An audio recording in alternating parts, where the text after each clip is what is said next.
Hello, everyone, and welcome to the FOREVERNESS podcast. Today, we are very excited because we have with us Liz Parrish, who is the CEO of BioViva Sciences, a company which is focused on developing genetic therapy for extending the human lifespan. Liz became famous in 2015 because she went on to taking a treatment herself for this kind of therapy. So Liz, can you tell us a little bit about this? Yeah, sure. So in 2015, I started the company BioViva with the idea that we would translate gene therapies that had sat in research for, in some case, over a decade, that would have a benefit to human health, both childhood disease and aging associated diseases. We started the company with the idea that we could open source those technologies to humans more quickly, but we needed human data. And so I stepped up as the first patient for combinatorial gene therapy to treat biological aging. That's really something that's really awesome.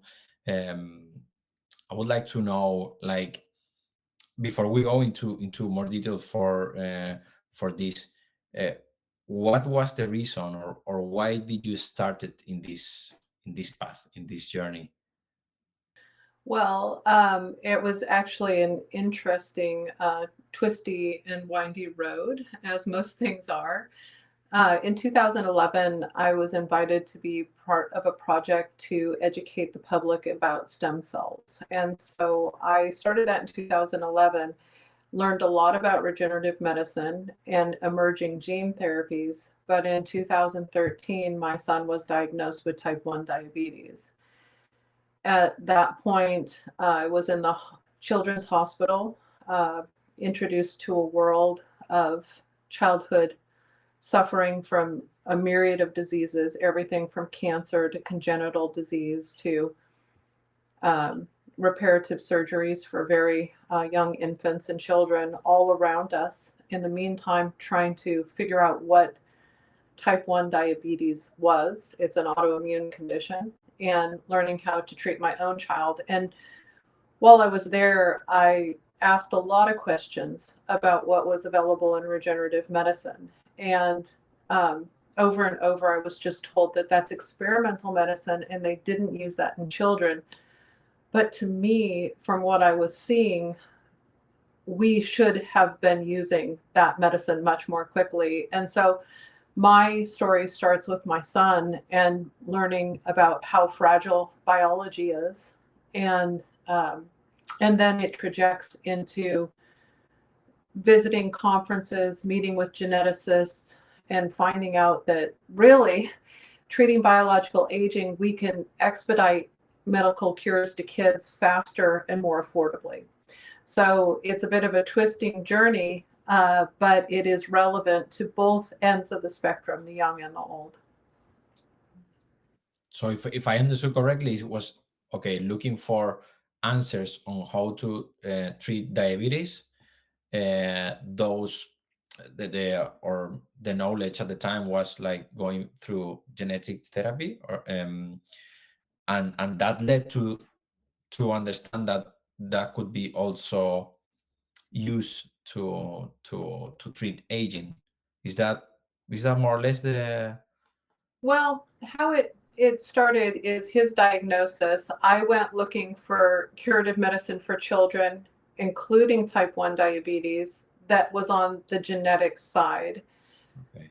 Type 1 diabetes is an autoimmune condition in which your immune system attacks your pancreas. It turned out to be a very difficult subject to treat. But whilst looking for these cures for kids, I met a lot of geneticists who essentially started to cross-reference gene therapies that would help some of these childhood conditions like progeria, muscular dystrophy, and early onset dementia type neurodegenerative diseases in children.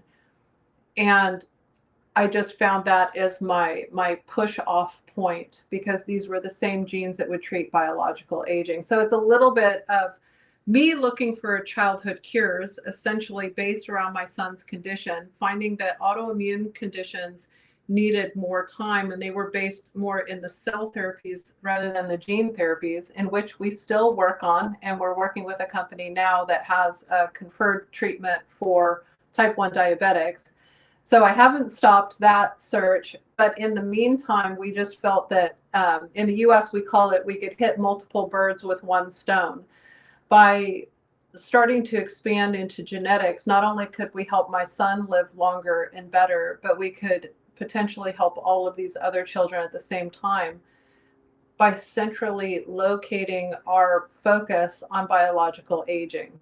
So a lot of the childhood diseases manifest themselves as accelerated aging, whether it's a telomeropathy, meaning it starts in short telomeres, or it's a breaking down of the system in other ways, in neurodegenerative or organ-specific ways.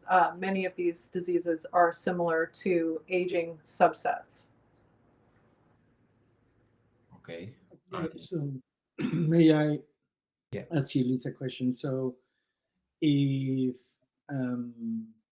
you get to, by 2015, you come with the, well, you are quite convinced that there is a therapy that is so safe that you want to take it yourself. That's correct? We And don't then, at that point, if it's safe, we assume that it's safe. oh yeah, well, that, but so I mean, safe enough for you to do it. I mean, I'm not we're saying 80-20. We're 80-20. We're Exactly. 80% sure that it's. You feel confident that it's going to be good Yeah. for you, right? I feel confident that somebody has to do it, and Yeah. that we are all dying.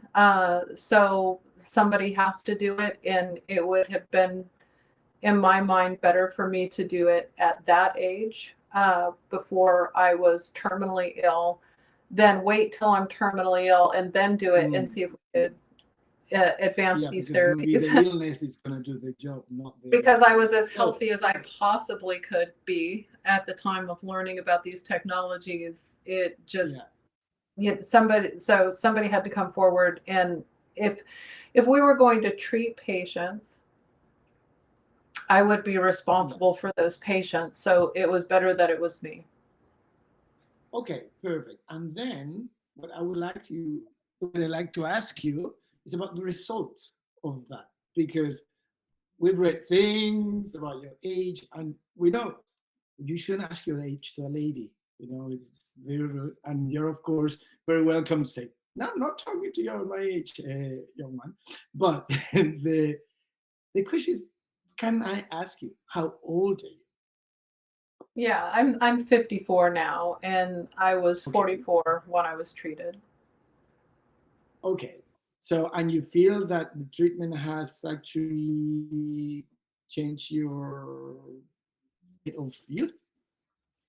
I believe that it's changed how I will die, for sure. And so when we look at biological aging, there's 12 hallmarks of aging. So by just one of the therapies, I've done 10 gene therapies in total. I'll do more in 2026, different ones. Okay.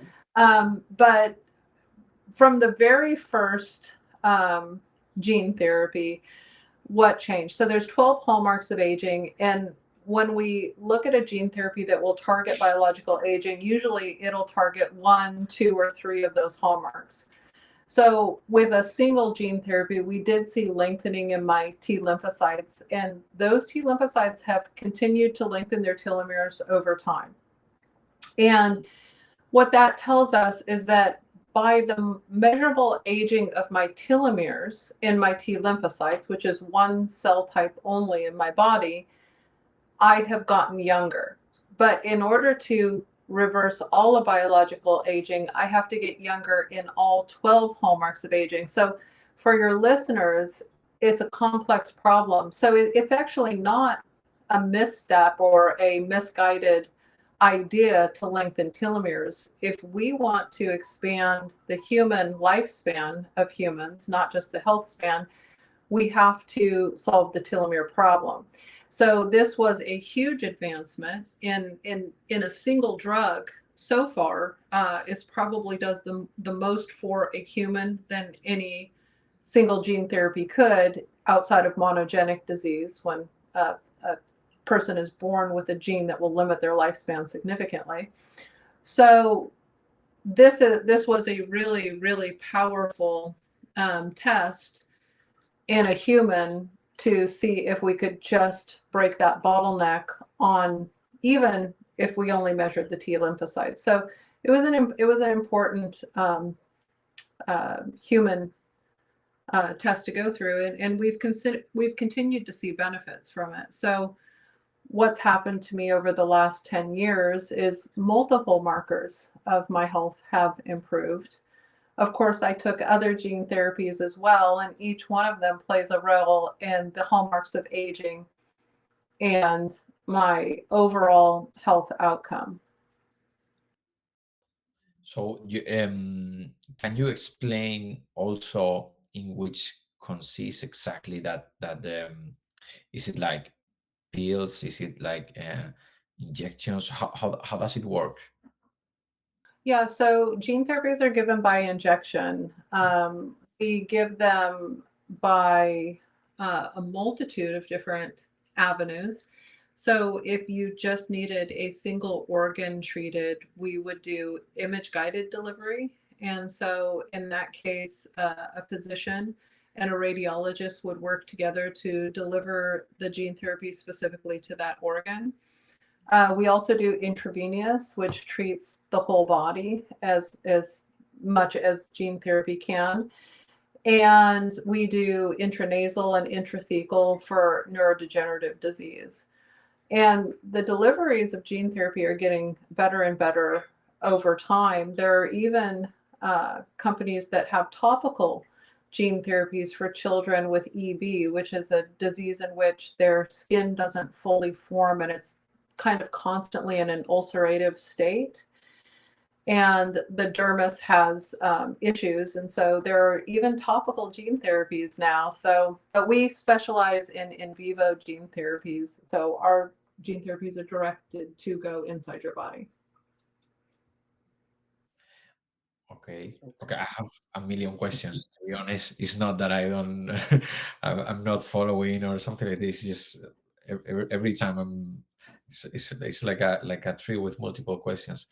I Good. would say, just trying to put a bit of order, like, how would you describe to someone that is completely new to the topic, what was the state of genetic therapy specifically related to aging when you started researching, and what's the state now?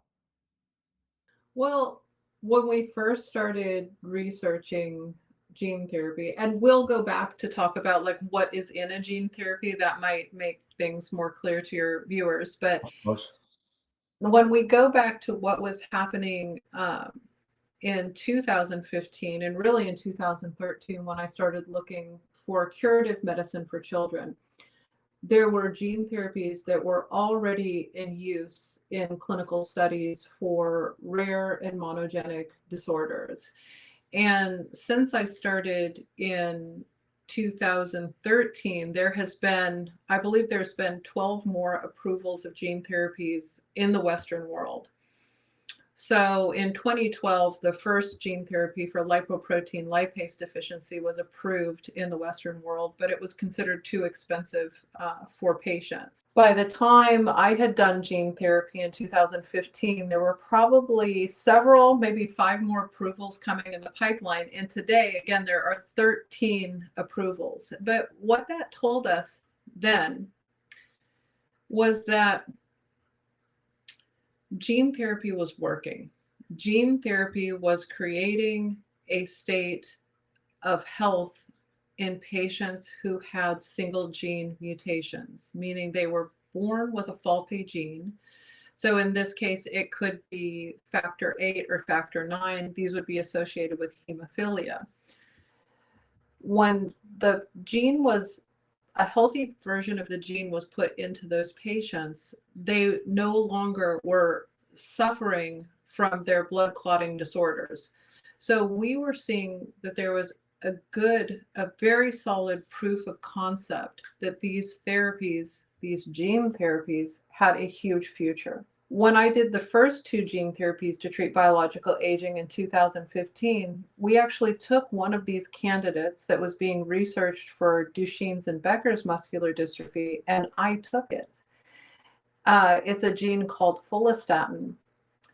And the reason that I took it is because as we age, so what does follistatin do? Follistatin blocks something called myostatin.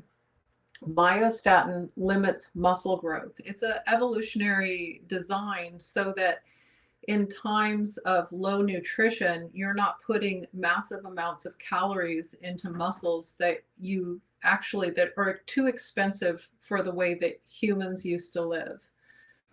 But because of myostatin regulating muscle growth, as we age, our muscles become frail, and we get something that's clinically called sarcopenia, meaning we have so much muscle loss over time that we have a hard time doing tasks as we get older, climbing stairs, carrying groceries.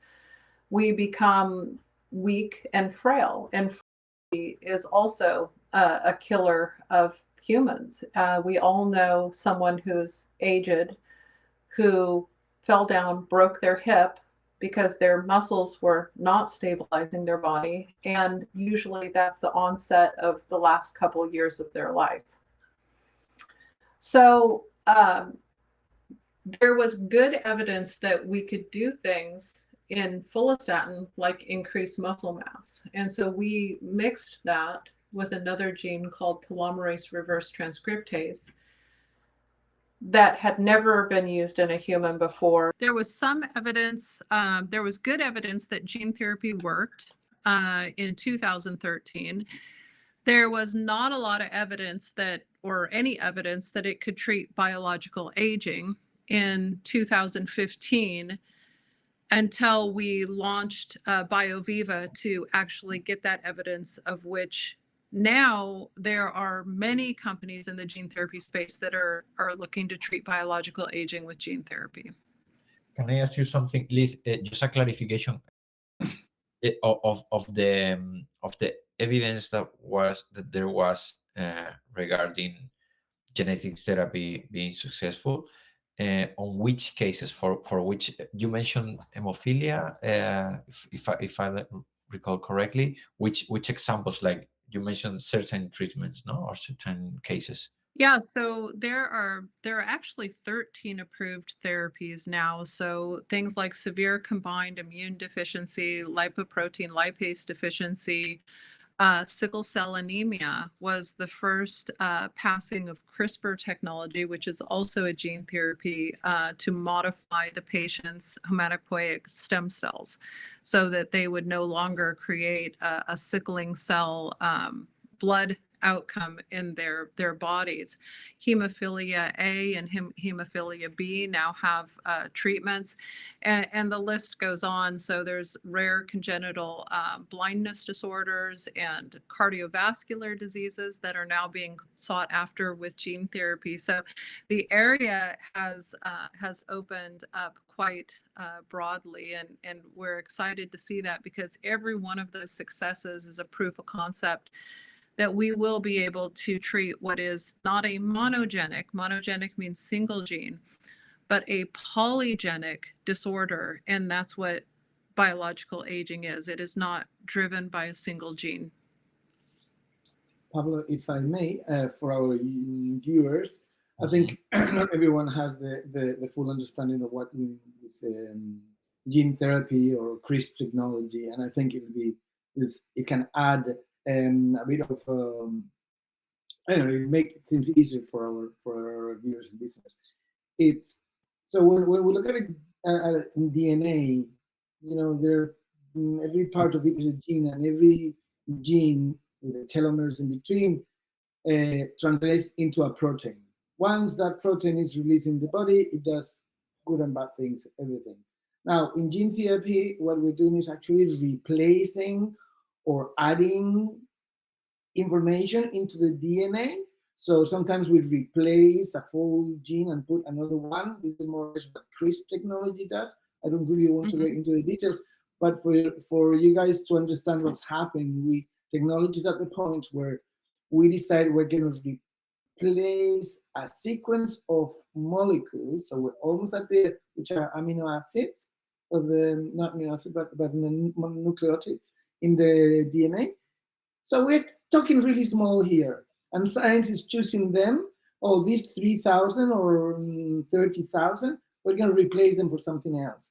And this is all the technologies that Liz is now talking about, have this thing where the actual content of the DNA is modified in one way or another. And I think it's for some people maybe useful. And going from the very technical, can I ask you, there's a more generic question. I see there's abundance of evidence that you are talking about.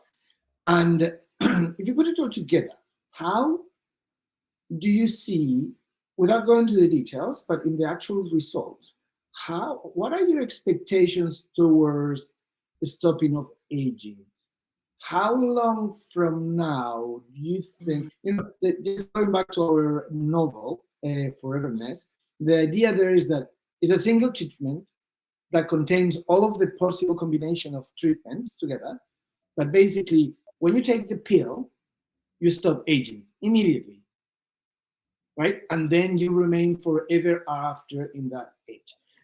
Obviously, it will not happen like that, but how do you see the possibility of this happening, and how far from now?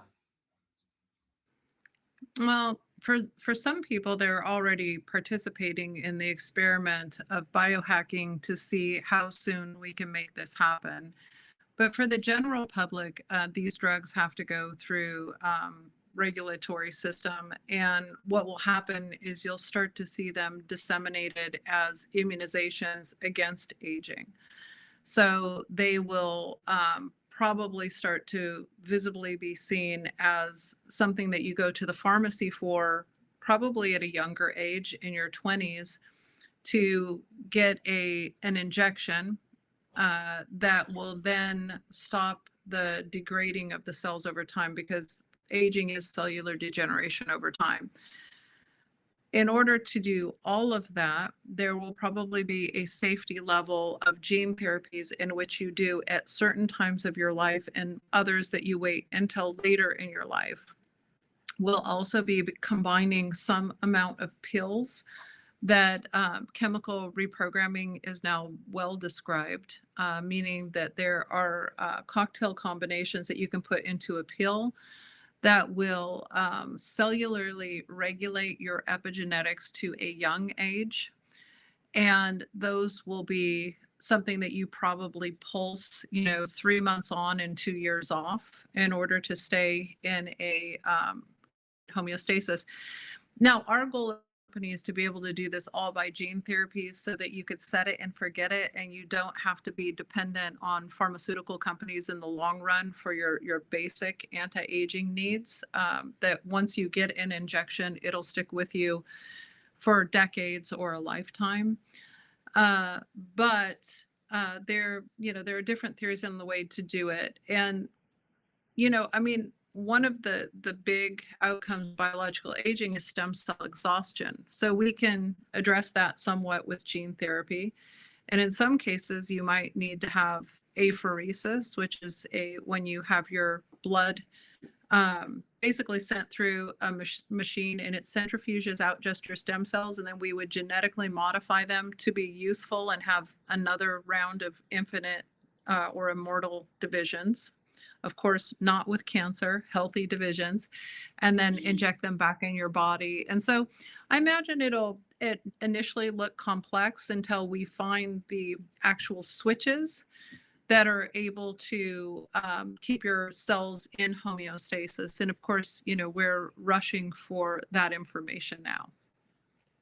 So there's two, of course, two tracks that you've talked about. One, the track of science and medicine, and then the one the track of society. When society will have approved of these drugs to be sold in the pharmacy, right? But I'm more concerned because that may have social political implications that we will probably land on later as the conversation progresses. But right now, I'm just curious about the technology of it, the medical knowledge of it. Yeah. Do you So think, yeah, sure. do you think there are now people who stop aging indefinitely alive among us humans? Do you think there are people who will never age to an old age because they'll be persistently younger until something else happens? I don't know how to answer that question because I mean, I'm in communities of people who are doing amazing things, but I can't project their future to know exactly. But I know that we are finding technologies faster than the public is generally aware of. And people who fund those type of endeavors have more access to those products. Will they get to the entire public? Of course they will. There's trillions of dollars to save in making everyone healthy on the planet rather than having very few people healthy on the planet. But are there people who are participating in things today? I think that there are people who are participating in things today that will get them to longevity escape velocity. I don't think that anyone that is answered the answer, right? That's pretty much answers my question there. You believe that there are people today that because of the life they're living, they'll escape death through aging through longevity escape velocity. I think if they continue to make good decisions, yes. Exactly. So that's so the first immortals, as we call them in the novel, would be already born. Well, there's a couple of ways to describe immortality. One way is like vampires, and that is a nearly impossible thing to obtain because natural disasters and a variety of things that could kill somebody outside of their own biology.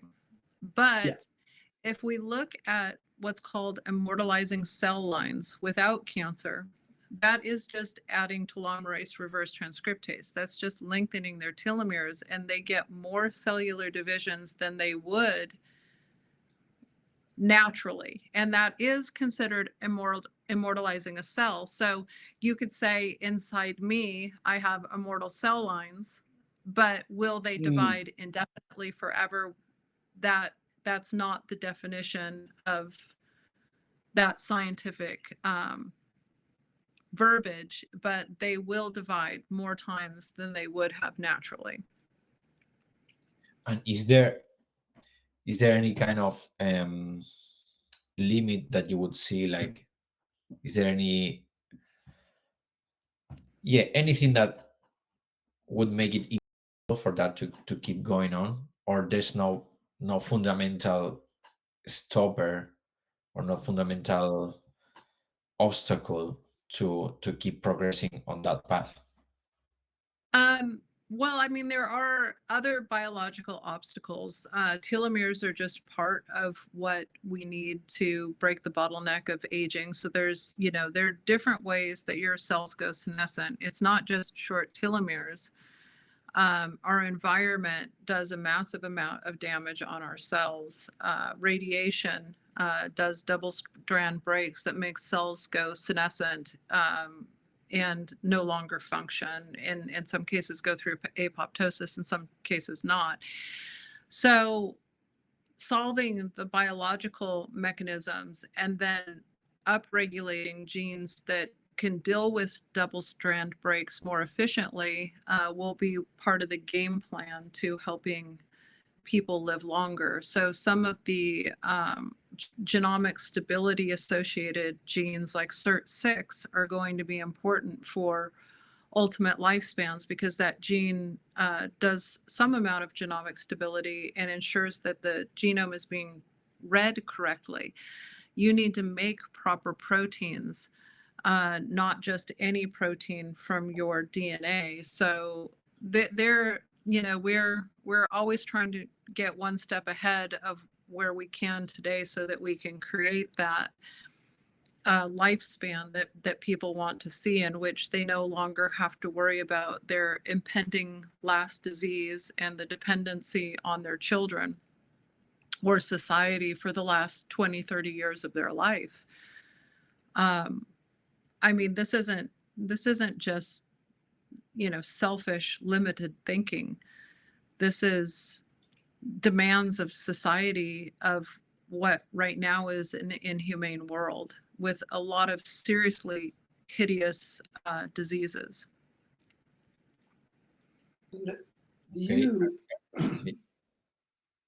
Yeah, we both have so many questions. You go ahead. Yes, I was gonna ask something that you mentioned before, about other companies that are also working on this field, like which examples or which companies or labs or communities should we keep an eye on, because they are particularly interesting or they are particularly advancing in these areas?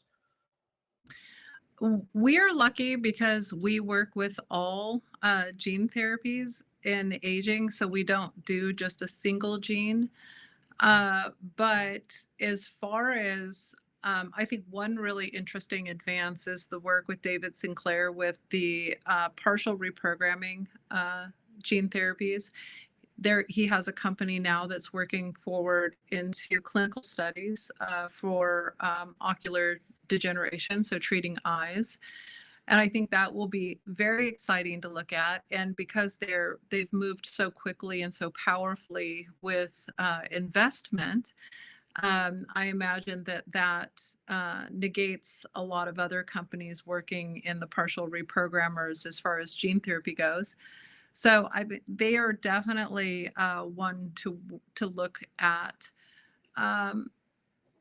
We work with most of the gene therapies that are out there in longevity. There are some great companies that are licensing our technology, but they also have their own technology, like Unlimited Bio and RegenCell. RegenCell is going to be super exciting. They are going to be the ones that take your stem cells out and reprogram them. So your stem cells are essentially your assembly line for all the repair and regeneration in your body. And as you get older, you have less stem cells. And by the time you're 65, you only have 5% of your stem cells left. I was just reading a paper yesterday that showed that by the age of 75, this is where you hit the area of no return, where your regeneration is too slow in almost every human body to recapture the loss of function. And that is vastly because your stem cells are depleted. So your body doesn't have the regenerative force anymore. Think of them as an army of cells that repair you when you break your bones, or when you cut your skin, or when your organ gets damaged from too much holiday imbibing. And so these cells are crucial and important. And historically with stem cells, we have used stem cells from other sources or your own stem cells. So if I take your stem cells out and put them back in your body, they will signal repair, but they're already your age. They're not you when you were young. So they already have a limited capacity. If we take a stem cell from, let's say, an umbilical cord, a leftover byproduct of childbirth, those stem cells are not you, so they will also signal and they will leave the body within a matter of a month or two. If we reprogram your stem cells, they will stay in your body and they will be you as you were when you were young, And the idea is to upregulate the repair of your body. And when you're 65, to not have 5% of your stem cells, but 150% of the stem cells that your body needs to regenerate. And so that will also be a really neat key in solving these problems. You mentioned, please write them down. I'm writing my questions down as well because I have like a lot. But she mentioned David Sinclair. Of course, we follow him. I was reading very recently, I think it was like this week, earlier this week, like he got one of the patents was officially awarded, I believe.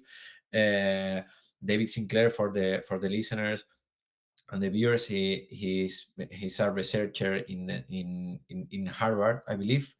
Mhm.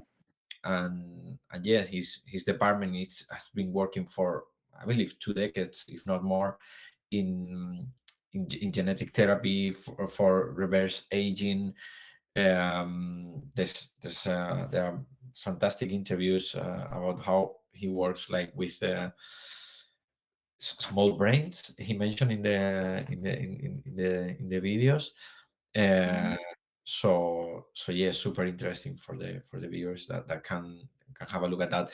And also, I believe it was mentioned, like you were mentioning, is focused also on ocular diseases. Mhm. It is also been taking place in, I don't know if it was in Japan, like there have been some studies, I don't know if you're aware of those, and you can tell us about those, where they have been able to kind of cure blindness in mice. There's a lot of research regarding mice. There are also Spanish scientists in oncologists, like I believe Maria Blasco, if I'm saying right the name. So yeah, can you tell us a little bit about this? I think it's quite interesting. Yeah, so the gene therapies for ocular disorders, meaning your eyes, were one of the quickest or fastest moving spaces in gene therapy because the eye is called immune privileged, meaning that you could put therapies into the eye and your immune system would not try to clear those therapies. We have a few areas in our body that are immune privileged. The immune system cannot invade them and remove something that we want to be there. So this created a really quicker access route for ocular gene therapies. There is approved gene therapy in the United States for a rare ocular blindness. There are several more coming, and not just in mice, these are in humans. In 2016, the first gene therapy that was actually the gene was not brought from a human gene. Now, my company, we work with all human genes thus far, but in 2016, a clinical trial started where they took the genes from light sensing algae. So a plant, well, an algae is not really a plant. It's kind of somewhere in between, but they took genes from light sensing algae and put them in the eyes of humans, and humans are able to see light. So what this tells us is, number one, eyes are a quick space to work in, and that's why David's company wants to work there. It takes a small amount of gene therapy. You're very unlikely to have an immune system reaction, and you're able to find out in pretty short order whether your drug is a success. But the area of gene therapies in the eyes have moved quite quickly, and not just in Japan, all over the world. One after another is being pulled out for new conditions of congenital blindness or blindness associated with lifespan. You're even going to see the gene therapies for aging associated macular degeneration. But this space is so interesting that they've already used genes from other species in eyes as well in different research organizations. If I may, Pablo, because we're going again quite down the technical side of things, and not that I don't find it Sorry, fascinating. I tend to go very much into You love it, and no, which is, I think is cool, but I think we would also like. I mean, I personally would like to have to address some other issues. Like for instance, you mentioned, of course, the unquestionable benefits of good gene therapy for actual diseases like vision, some skin problems.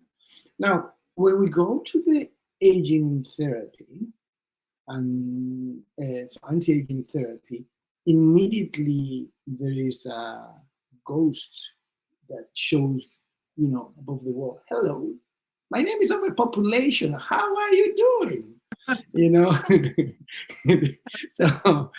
So obviously, and also in our conversation that you mentioned that all these therapies should be made available for more of the general public. I think you were talking about $2,000 therapy target for, was that more or less the target you had in mind?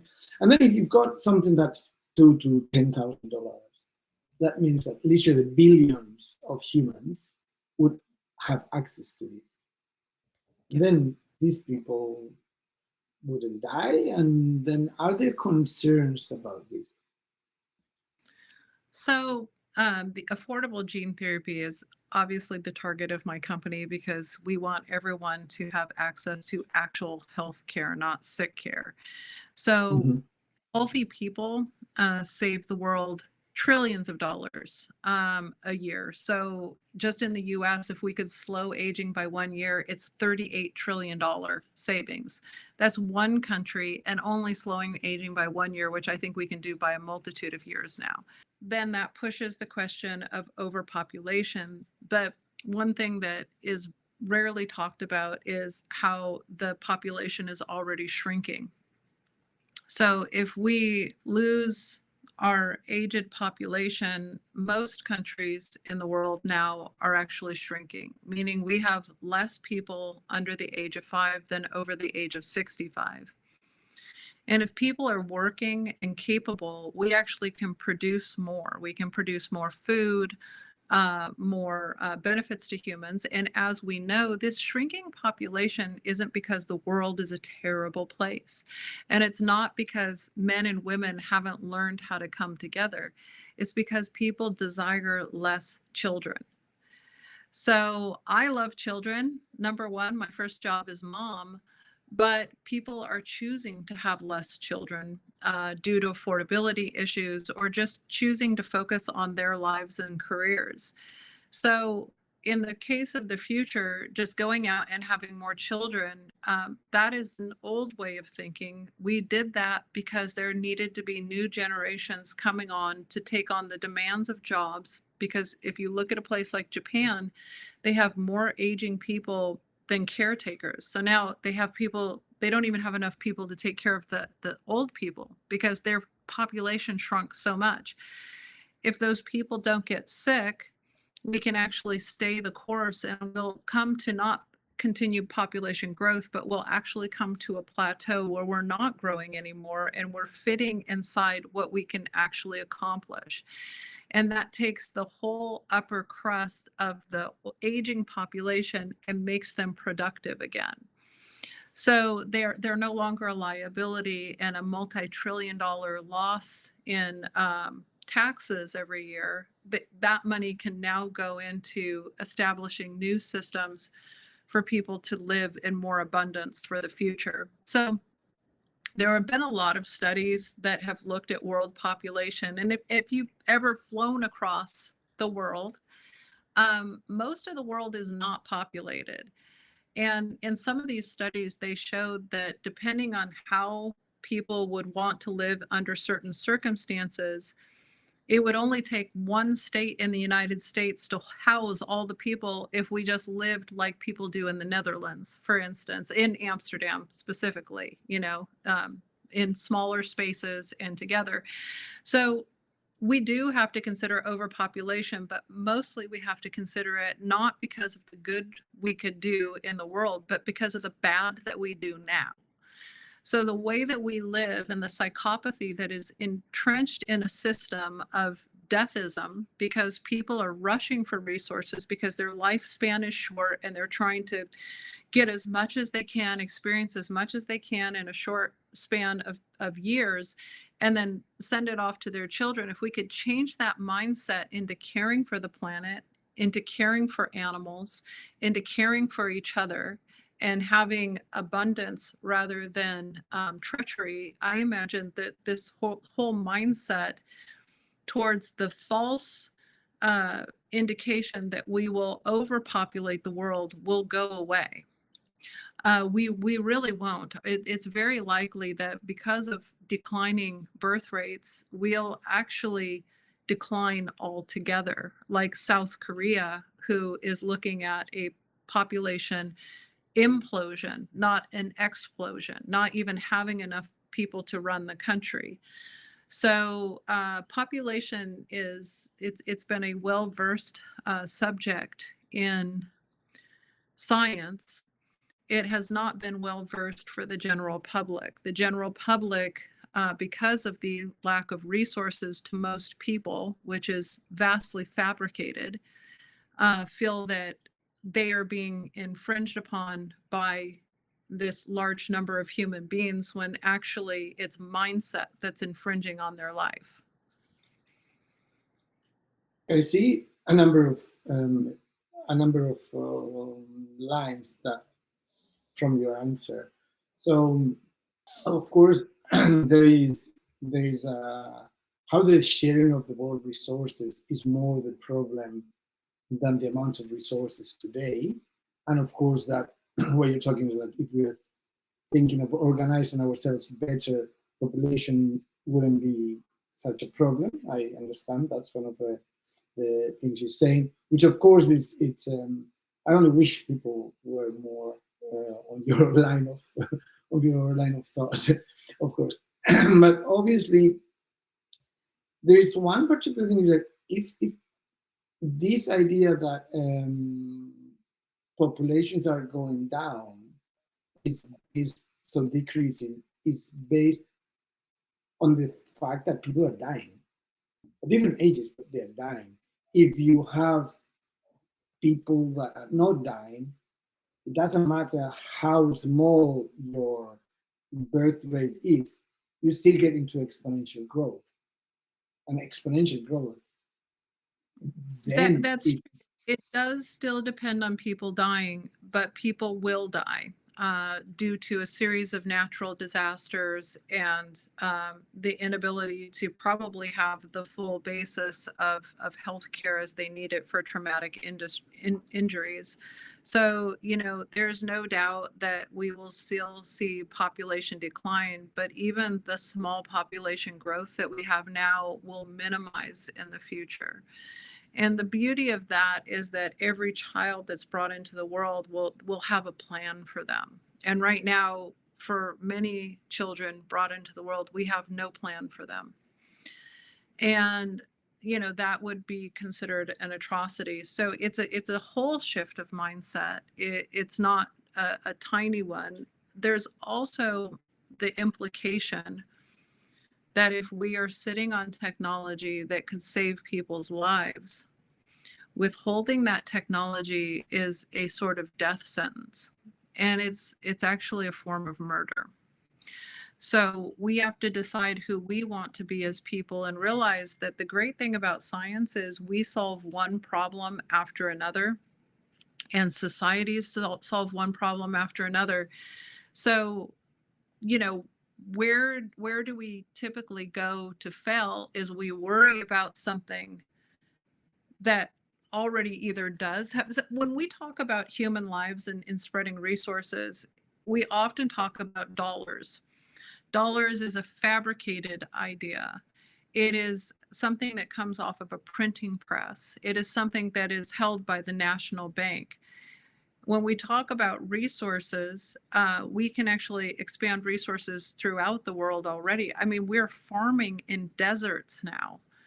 our really tasty, delicate crops of lettuce that we used to think we could only raise in northern countries are now coming from the desert. So we are solving one problem after another, and the push for necessity to solve these problems is what drives innovation. Stagnant innovation comes from us thinking that status quo is okay. So there's a lot of debates. Population is not something that super concerns me. The treatment of people and the planet and animals concerns me a lot. And I believe that most of that happens today because of our short lifespans and our short, limited reflection. So last one, Pablo, I'll give it back to you. So I see your concept of a future world developing based on the principle that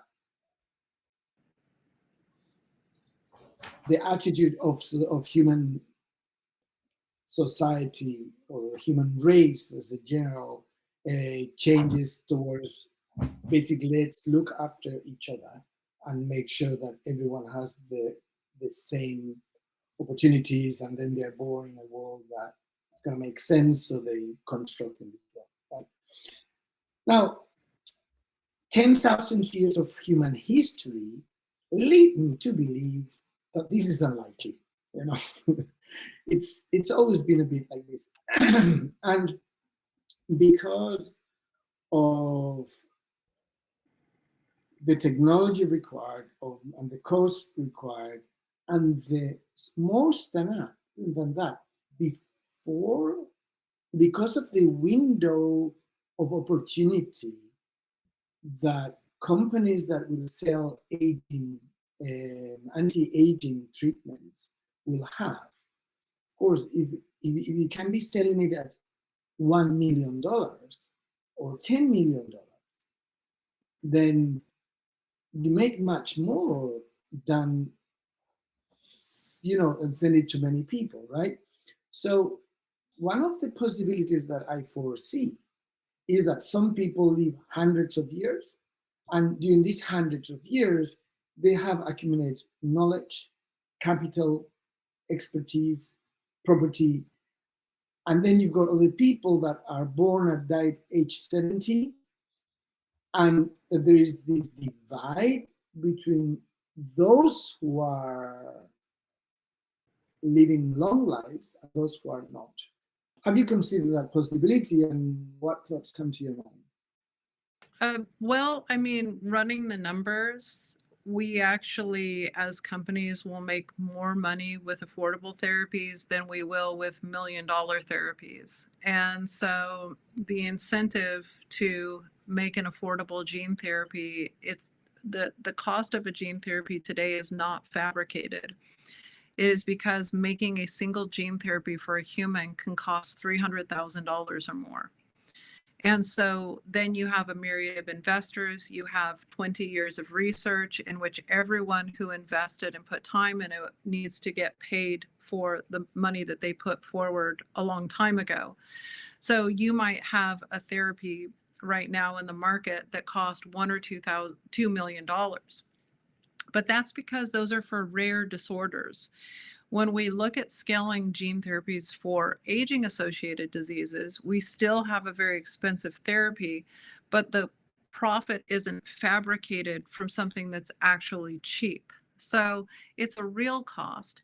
But when we scale that for a lot of people, that's when we start to get the low-cost gene therapy for everyone. And eventually, as manufacturing is more prevalent around the world, it does become affordable. The less we charge for a gene therapy, the more people will take the gene therapy, and the more profits, hands down, the company will have. So whether it's my company or another company, the affordable gene therapy is a bigger market. So let's say today you have $1 million gene therapy, but the company itself only profits $10,000.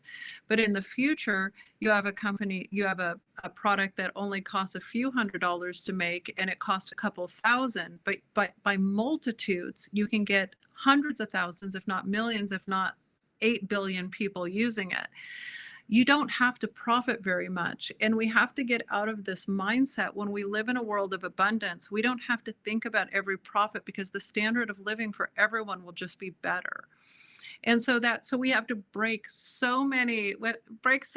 hammer down so many mindsets that, on this limited lifespan in which I have to get as much money as I possibly can, we need to shift to what can we do in the world that makes the world a better place, but also makes it so that I'm productive and make 10,000 other people productive and help the entire world.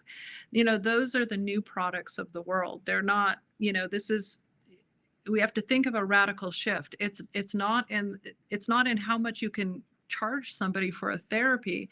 If you're only going to do one therapy a year, you better charge them a lot. But if you're going to do, 10 million therapies in a year, you don't have to bring that down and get those costs down. Again, we have to shatter mindsets of what is a scarcity model. And we have to change our mindsets into a mindset of abundance in order to shift this paradigm of how people are thinking. We have to give them a hand up and help them through the door of new thinking, that there's light on the other side of that door and that we can make it there. You are obviously fighting in that regard, in that area, in that scenario. Based on your experience, on what you see in the people or the companies that are working with this, there are also chances that there are other people who are being maybe a bit more selfish in their approach. Oh, yeah. Could be more selfish. Well, look at where people come from. Yeah, thank you so much. Because look where people come from. I came from a very humble background. I could not afford my gene therapies that the company gave me to be a test subject. Somebody else had to afford that for me. I am fighting for the average person because I actually am the average person. I'm not a multi-billionaire that came in thinking that somehow I'm special because I have multi-billions of dollars and I'm trying to save myself. So I am fighting for the average person here. Whether people hear that or not in most of my talks. And that's precisely like my question. That there's also this other kind of figure or possibilities. What's your view on that? Are you optimistic are you rather skeptic? What do you think? How do you think things could unfold? I think if I'm here, I'm very optimistic. I think you should be too, because where I came from and where I'm trying to get us to, I'm fighting every day for the average person. There's 1,000 videos out that they can't get rid of me saying this can be affordable for the average person. I am optimistic, of course, that we can do this. And all technology shows us that we can. The first supercomputer was a multi-million-dollar effort. We now hold in our hands with our phones, technology that is more powerful than that original computer. And it makes sense for the rich to get these technologies to everyone else unless they want to pay a lot of taxes, which some people argue they don't, but they do. Unless they want to pay a lot of taxes to keep society healthy, they of course would want people to have this type of technology. Now, could there be classism? Yeah, there's a risk of that. And that's why we need everyone banding together, doing what you're doing, teaching the public about this type of technology, showing them what's there and why it's important so that they are educated and they stand up for access to these type of technologies. That's all I did, is I stood up and I said, we need access to advanced technology, and I'm going to help make that happen. I need 50 million people to step up and help me do that. Mindset, basically, helping change mindsets. Yep. Thank you for the compliment about what we're doing. It's so important. It is. I started when I first started, I was just working on a nonprofit for the education of the use of stem cells. After my son was diagnosed, and I ran into the aging space. I just so happened to go to a conference that was a SENS, SENS conference in Cambridge in the UK in 2013 after my son's diagnosis to meet people who are working on genetics. And I learned about aging. And then I said, well, I have a lot to learn. So I did a podcast. And I met all of these people. I put the podcast on Apple, whatever, Apple system. It's still out there. It's just, it hasn't been managed or taken care of, but it's still out there. And that's how I learned. And that's how I started educating the public about these advanced type of therapies. This is so important. Just that the average person has some sort of understanding about a basic relation of what a gene is, and that there are gene therapies, and that there are gene therapies that could potentially cure the biggest medical unmet need on the planet, which is aging associated biological aging driven diseases.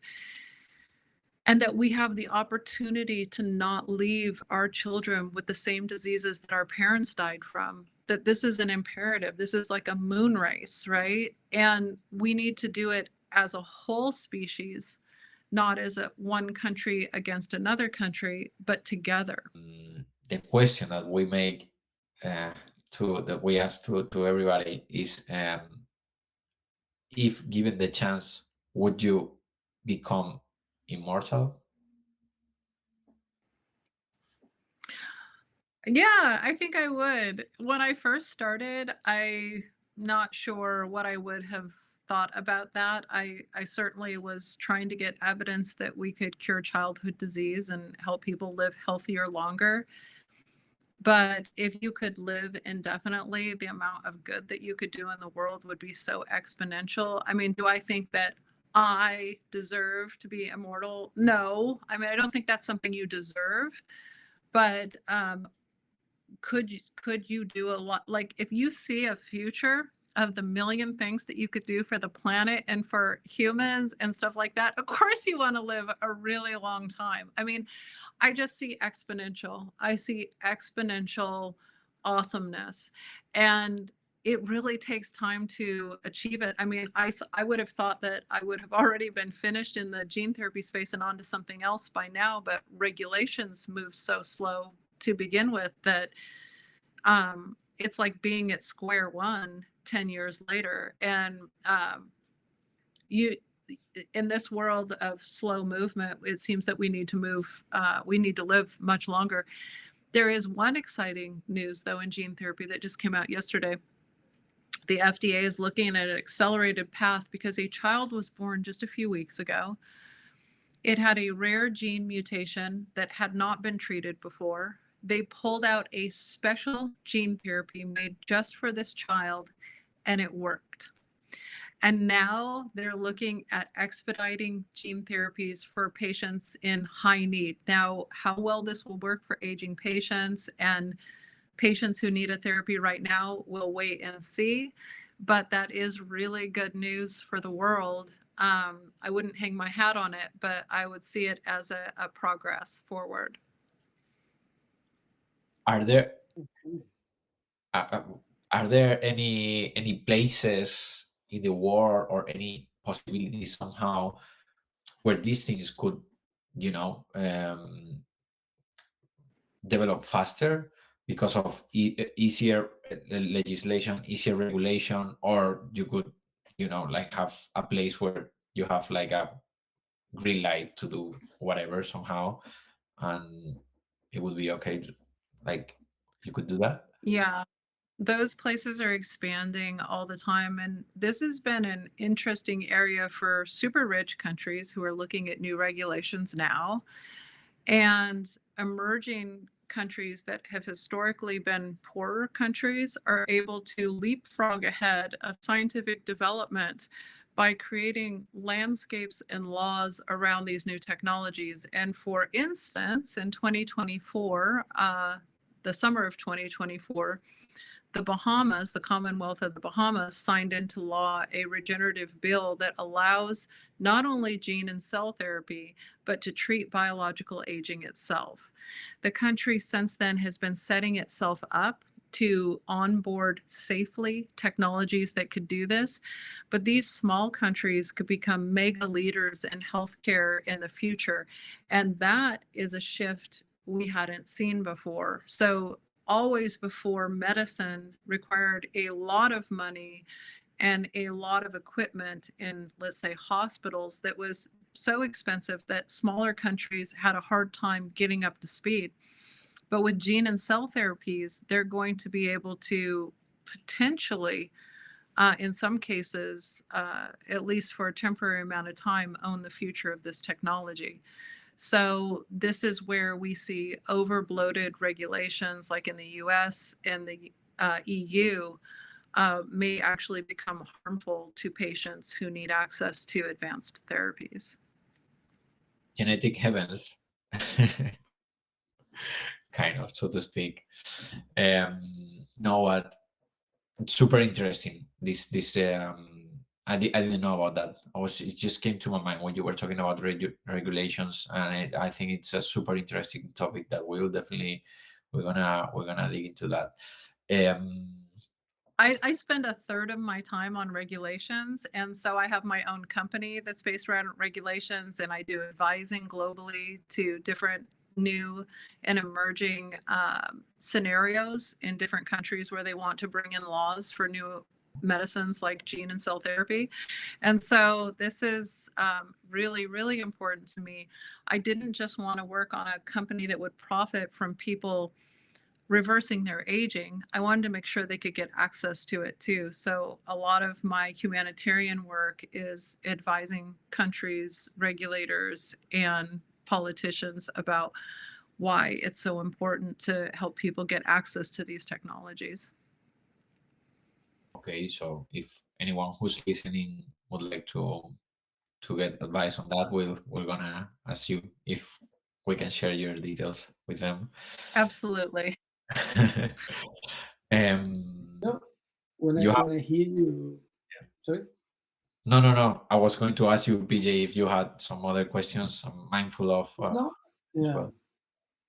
So I when I hear you speak, with your enthusiasm and positive take on the future, which is hard to come by these days, I have to say. There isn't much optimism floating around. You know, there's so much reason to be optimistic. If we look at our world in data, which I think is out of Oxford University, we show that technology year by year is used for the betterment of humans. And so, you know, very much unlike the average person thinks who watches the news on TV, which is everything bad, a lot of really great things are happening in the world. And technology is always used for the betterment of progress. It can be used for negative, but that's because our mind, we think that outweighs the good because our mind wants to go to the negative. It's just an inherent, always looking for the lion in the bush, part of evolution of our brain. But a lot of great things are happening in the world that people don't even know about. And today, that's why we all live better than the kings and queens of, you know, the 17th century, because, and the 18th century and the 19th century, because we are living in technological advancement, betterment. We have at the tips of our fingers more technology than had ever been known in the past. And if something happens to me and I get up from my desk after I am done here and I trip over something and break my leg, I can have an ambulance here within 15 minutes to take me to a hospital and help me mend my body. So the world is a beautiful and amazing space, but our ability to be skeptical is holding us back. There was a paper out recently that showed that people who are skeptical, who are just like, oh, this is too good to be true, oh, this couldn't happen, instead of educating themselves, they don't live as long. And so, one thing, when you go to the internet and you see all the people who make negative comments, well, you could laugh and say they won't live as long, but that's not really fair because they're just a product of their environment. They're probably around really negative people and really not great situations. And maybe in their life, they haven't had the opportunities that will make them a better person. So, the skeptics have shorter lifespans because of their negativity. Negativity will not change the future. Only work and optimistic thinking will change the future because we have to envision it and then build it. I think that's a fantastic place, Pablo, to wrap this up. In such a high note. Absolutely. And you're answering to the question that I was going to ask you, that what would you say to skeptics? And that's there is the answer of Liz to this. I would, if I was a skeptic, I would go and do some harder work. I would go and read the papers. I would stop making comments that may make it so someone else doesn't believe what they just saw and doesn't follow the information themselves, because we often use skeptics to make ourselves lazy. If I go into a talk and somebody's saying something amazing, but a scientist next to me says this couldn't be true, then I don't have to do the work. I don't have to go read the papers. I don't have to do all of the hard stuff to find out if it is true. It's a cop-out. We have to stop that mindset and we have to go and find truth. And that does not lie in the mind of the skeptic. A skeptic is nothing but pure opinion. Awesome. Thank you very much, Liz. It's been a pleasure.